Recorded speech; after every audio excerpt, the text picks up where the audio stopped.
Of course. Here's an expanded version of *** Keynote 1. Spend more time in stillness, ***, written in the same calm, spiritual, and deeply motivational style. No headings, just one seamless 600-word speech segment. In a world that never stops talking, stillness has become a rare treasure. Every moment there is noise, notifications, conversations, opinions, and expectations all pulling at your soul. You wake up and the world begins demanding something from you before you've even taken a full breath. And slowly, without realizing it, your spirit begins to suffocate under the pressure of constant motion. But let me tell you something sacred. Real transformation never begins in chaos, it begins in stillness. Before 2026 comes, you must learn to make peace with silence. You must learn to turn off the noise of the world and tune in to the whisper of heaven. Because in that quiet place, God speaks, and when He speaks, everything changes. The problem is not that He is silent. The problem is that we are too loud to hear Him. We chase answers, we chase solutions, we chase validation. We think the next step will be revealed in our hustle, when in truth, it will be revealed in our hush. You don't need to do more. You need to be more aware, more present, more surrendered. The stillness you avoid is often the space where your next miracle is forming. Imagine this. The seed doesn't make noise when it breaks open underground. The flower doesn't announce its growth. The sunrise doesn't argue with the darkness. It simply appears. The greatest works of creation happen in silence, and your life is no different. Every moment you sit quietly before God, every time you resist the urge to rush, something invisible begins to shift inside you. You may not see it yet, but your roots are growing deeper. Your faith is maturing. Your heart is aligning with divine timing. Stillness is not the absence of activity. It is the presence of clarity. It is where you remember who you are, why you're here, and what truly matters. When you become still, you stop reacting to life and start responding with wisdom. You stop being driven by fear and start being guided by faith. The noise of the world tells you to hurry. The whisper of God tells you to trust. Some of you are afraid of silence because in silence you finally have to face yourself. You have to face your doubts, your disappointments, and your fears. But that's exactly where healing begins. God doesn't heal you in the crowd. He heals you in the quiet room, when no one is watching, when tears fall freely, when you finally stop pretending to be strong. So before 2026, build a habit of meeting God in stillness. Wake up 10 minutes earlier. Sit in silence before you scroll through your phone. Breathe deeply and let peace fill the spaces where worry used to live. Don't rush to talk, learn to listen. Because the more you listen, the more you'll recognize His voice guiding you through the noise of life.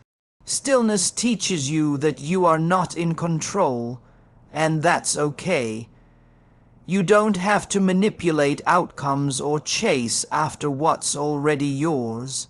When you are still, you begin to realize that the doors meant for you will open at the right time, in the right way, without you forcing them. Peace doesn't come when everything around you is calm. Peace comes when everything inside you is. So take time to be still. Stop running from the quiet. Embrace it. That is where strength is renewed, faith is restored, and purpose is revealed. Before 2026 arrives, decide that stillness will not be your escape from the world. It will be your power within it. Because only in stillness can you hear the sound of destiny unfolding. Letting go is one of the hardest things a human heart can do. We are creatures of attachment. We hold on to people, to memories, to habits, to pain. We tell ourselves that we're managing, that we're strong enough to carry it all. But deep inside, our soul grows tired from holding what no longer belongs to us. Before 2026, you must learn this sacred art, to let go of what is no longer serving you, because not everything that started with you is meant to stay with you. There are seasons in life that come with purpose, and seasons that must end for your next one to begin. Yet, many people stay stuck because they refuse to release what God has already removed His hand from. Some of the things you are praying for God to fix, He's asking you to finish. Some of the people you're begging to stay, He's already called to walk another path. Letting go doesn't mean you stop caring. It means you stop controlling. It means you trust that if something was truly meant for you, it could never be lost. Think about this. A tree doesn't mourn when its leaves fall in autumn. It doesn't cling to them, trying to reattach what has already died. It simply releases them, knowing that in time new leaves will come. The tree understands something that we often forget, that growth requires release. If you keep holding on to what's gone, you'll have no space for what's coming. You cannot walk into 2026 carrying the same fears, the same grudges, the same emotional baggage that broke you in 2024. You cannot step into a new season wearing the clothes of your old identity. The doors that lead to your destiny have locks that only open when your hands are empty. The longer you hold on to what hurts, the longer you delay what heals. Letting go is not weakness, it is an act of faith. It is saying, I may not understand why this ended, but I trust that something greater is beginning. Some of you are holding on to relationships that no longer nourish your soul, simply because you fear being alone. But being alone with peace is better than being surrounded by chaos. Others are clinging to old failures, repeating them in your mind until they become your identity. But your past is a lesson, not a life sentence. You are not what happened to you. You are what you choose to become after it. Every ending is an invitation to evolve. When you let go, you make space for new opportunities, new healing, new joy. God cannot pour new blessings into hands still clenching yesterday's pain. Sometimes He withholds what you want until you release what you were never meant to keep. That is why surrender is so powerful. It opens the flow of divine order. It says, I don't need to have it all figured out. I just need to trust that you do. Letting go also means releasing control over timing. You may think something should have happened by now, but God's timing is perfect, even when it feels delayed. Every closed door is a message, every detour a direction. Stop forcing outcomes, start trusting processes. If something left, it means its purpose was complete. If something stays, it means it's still part of your growth. And yes, letting go will hurt. Your heart will resist it because it loves familiarity even when it's painful. But pain is not always punishment. Sometimes it's preparation. It's the stretching of your soul to make room for something bigger. Don't let temporary discomfort keep you from permanent destiny. So before 2026, open your hands. Let go of the anger, the disappointment, the illusion of control. Release the weight that has been slowing your spirit. You are not losing, you are clearing the path for peace to walk in. When you finally let go, you won't fall apart. You'll fall into grace, and grace will carry you exactly where you're meant to be. Your mind is the most powerful tool God has given you. It can build your future or bury it. Everything you experience in life begins first as a thought. Every victory and every defeat starts in the same place, in your mind. Before 2026, you must learn to discipline it, because an undisciplined mind will always sabotage a destined soul. The way you think determines the way you live. If your thoughts are chaotic, your life will be too. But when your mind is trained in truth, peace begins to flow like a river through everything you do. Most people don't realize this. The greatest battles aren't happening around them, they're happening within them. Anxiety, fear, jealousy, insecurity. These are not just emotions. They are mental seeds planted by a world that profits from your distraction. If you don't learn to take charge of your thoughts, someone else will. Every day, the world tries to tell you who you are and what you can't be. But you have the power to decide what gets to stay in your mind and what must leave. The first step toward mental discipline is awareness. You must become aware of what you allow to enter your thoughts. Every time you entertain fear, you give it room to grow. Every time you replay failure, you invite it back into your reality. Stop rehearsing pain. Stop feeding what you're supposed to starve. The human mind cannot distinguish between imagination and reality. What you meditate on becomes your truth.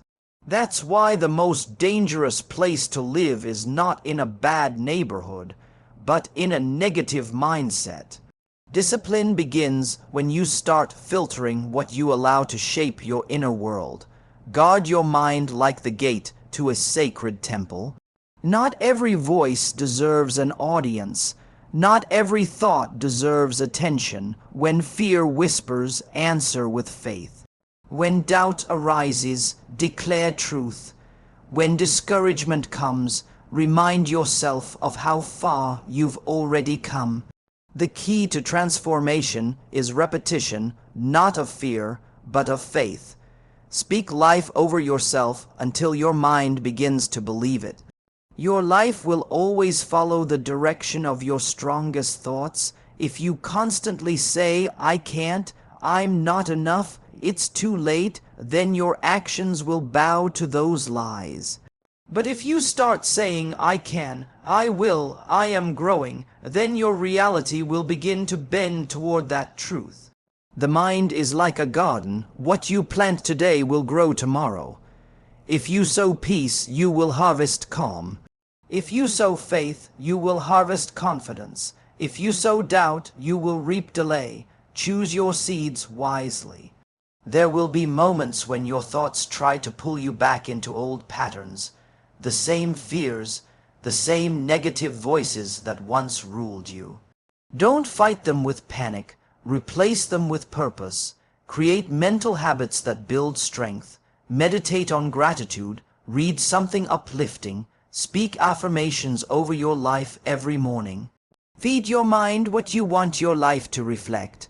The more disciplined your thoughts become, the more powerful your destiny will unfold. You cannot always control what thoughts enter your mind, but you can control which ones you entertain. You don't have to sit and listen to every lie that comes knocking. Imagine your mind as a sacred home. Fear may visit, but you don't have to let it stay for dinner. Push it out with truth. Replace it with peace.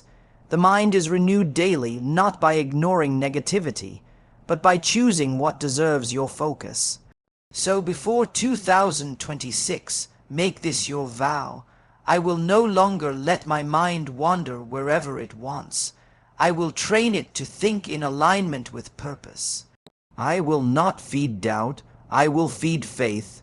I will not live as a prisoner to thoughts that lie to me.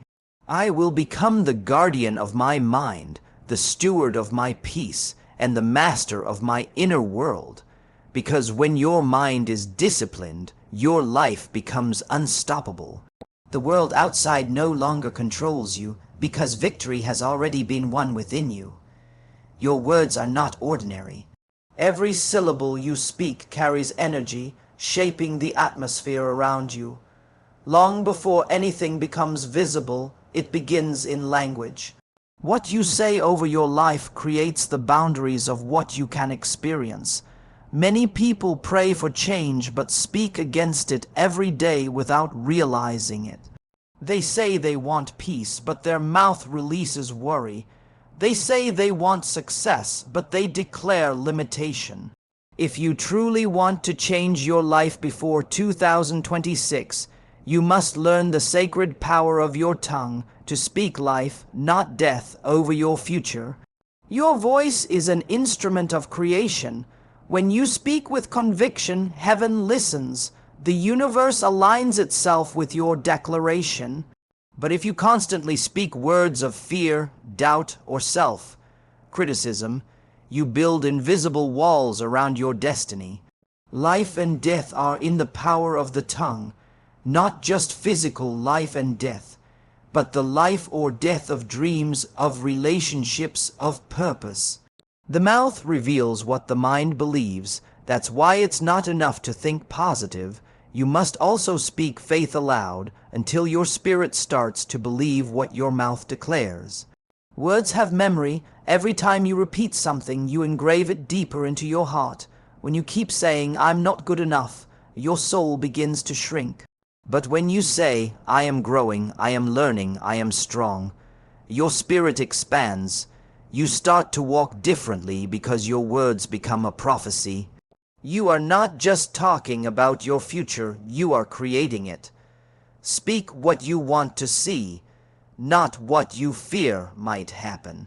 Look at how creation began, not with effort, not with noise, but with words. Let there be light. That single phrase shattered darkness. The same creative force exists within you.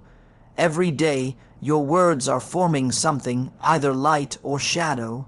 So pay attention to how you speak about your life, your goals, your health, your family. Stop calling yourself unlucky. Stop describing your life as hard. Words frame your reality, and the more you repeat defeat, the more you live in it. Instead, start speaking like someone who expects miracles, even if your circumstances haven't changed yet. Speaking life is not denial, it's direction. It's looking at what is broken and saying, "You will be whole again." It's facing what looks impossible and declaring, "This too shall pass." The moment you shift your language, you shift your energy. Your faith grows stronger because you begin to hear hope in your own voice. You start to rise from the inside out. When your mouth speaks life, your heart begins to heal, your mind begins to focus, and your spirit begins to align with destiny. You must also learn to speak life in the silent moments when no one else is listening. The most powerful declarations are the ones whispered between you and God when the world can't hear. Tell yourself, "I am chosen, I am not forgotten, I am walking into my purpose." Speak to your mountains, not about them. Mountains don't move by description, they move by declaration. If you keep telling yourself, "I can't," your life will agree. But if you stand in faith and say, "I can do this through strength greater than my own," then even the hardest paths begin to open. So before 2026, discipline your tongue. Use your words like seeds. Plant what you want to harvest. Speak gratitude before you see results. Bless your own life before anyone else does. Wake up each morning and set the tone for your day with words of power. Say, "Today I choose peace. Today I choose progress. Today I walk in faith." Watch how life begins to respond to your language. You won't have to force doors to open, your words will unlock them. Speak life even when you feel weary. Speak faith even when you are uncertain. Speak joy even in the middle of pain, because your future is listening.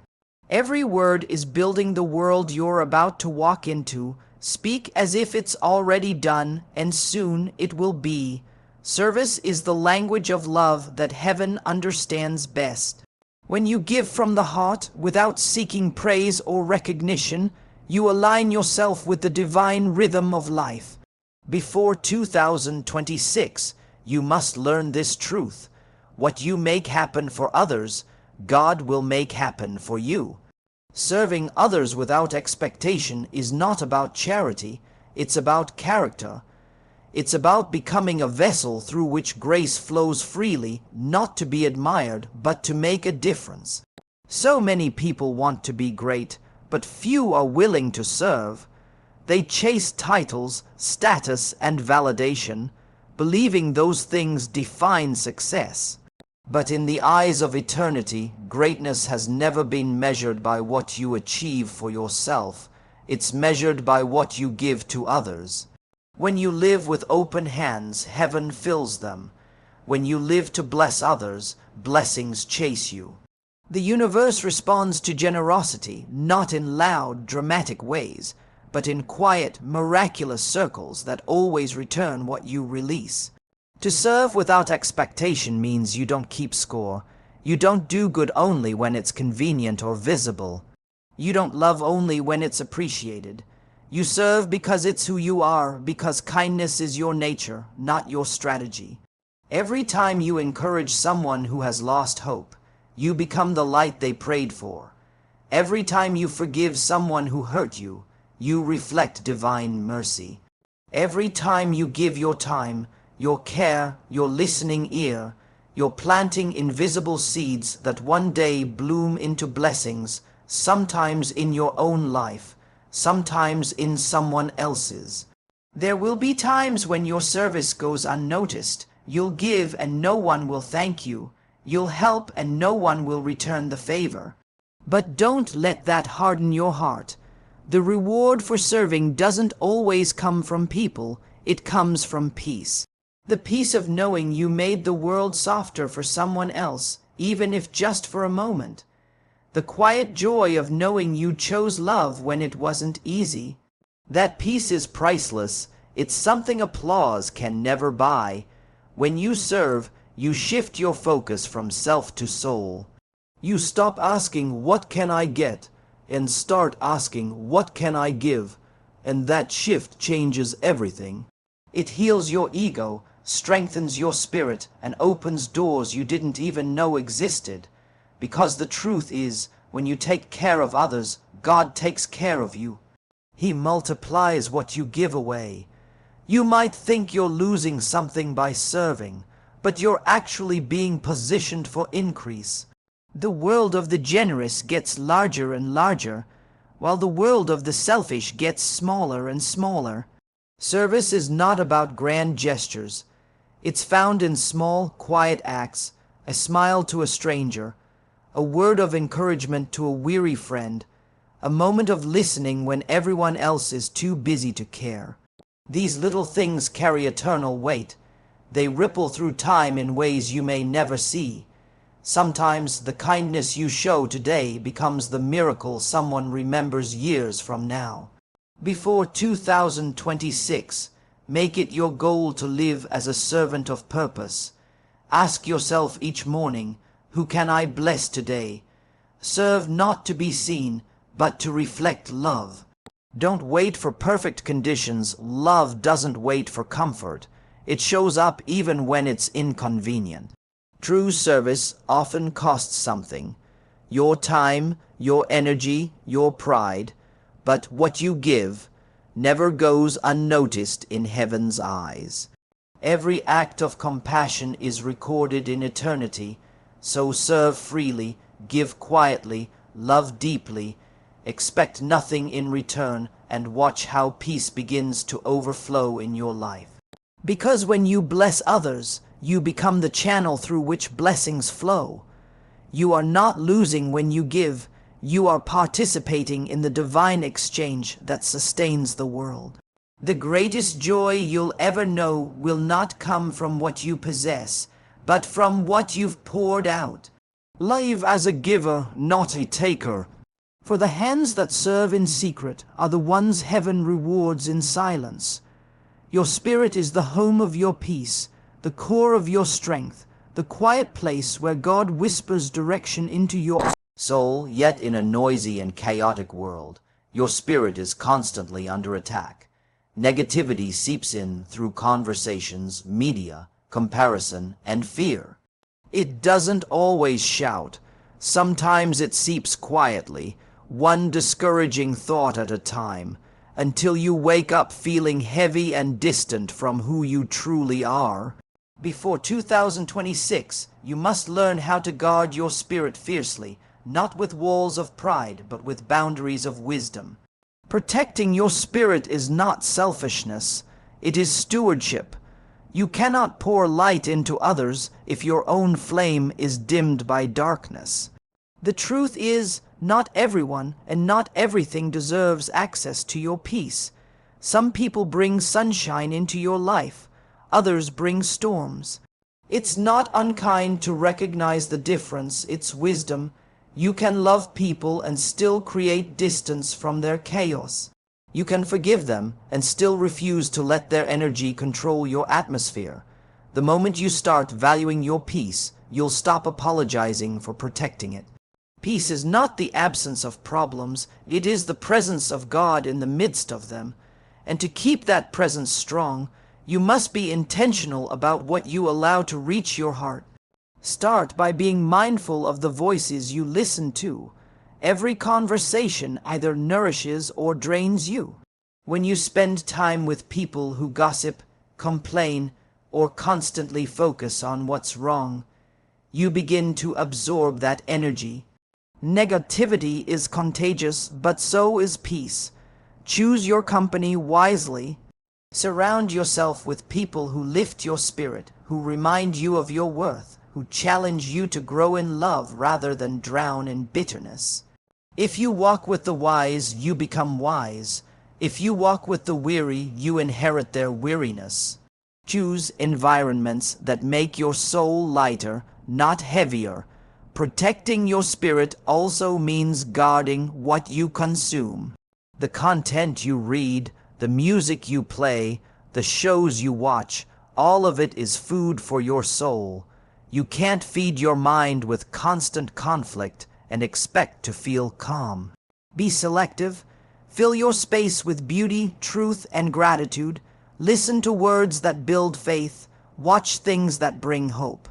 Read stories that remind you of goodness. Every day, ask yourself, does this bring me closer to peace or pull me away from it? If it steals your joy, it doesn't deserve your attention. There will always be negativity in the world, but you don't have to let it live inside you. You can choose to be still while everything else spins. You can choose silence instead of argument, forgiveness instead of retaliation, prayer instead of panic. Every time you choose peace over drama, you strengthen your spirit. You learn that calm is not weakness, it's power under control. It's a quiet strength that refuses to be disturbed by noise that doesn't matter. Sometimes protecting your spirit means saying no, not because you don't care, but because you do. You care enough to keep your energy sacred. You care enough to rest when you need to. You care enough to walk away from things that don't align with your purpose. You are not obligated to attend every argument you're invited to. You don't have to explain every boundary you set. You are allowed to choose peace, even if others don't understand it. Before 2026, promise yourself that you will no longer let negativity write the story of your days. You will not let the bitterness of others poison your joy. You will protect your peace like a precious jewel, because it is one. Each morning, breathe deeply and center your thoughts on gratitude. Each night, release the weight of the day and rest in trust. Let your heart become a sanctuary where only love, faith, and truth are allowed to stay. When you protect your spirit, everything else begins to align. Your mind becomes clear, your decisions wiser, your path brighter. Peace gives you power, and power grounded in peace cannot be shaken. Guard it carefully, live it daily, and let nothing and no one steal it from you. Because when your spirit is calm, your whole world stands still in balance, and in that stillness you will hear the voice of God reminding you that all is well.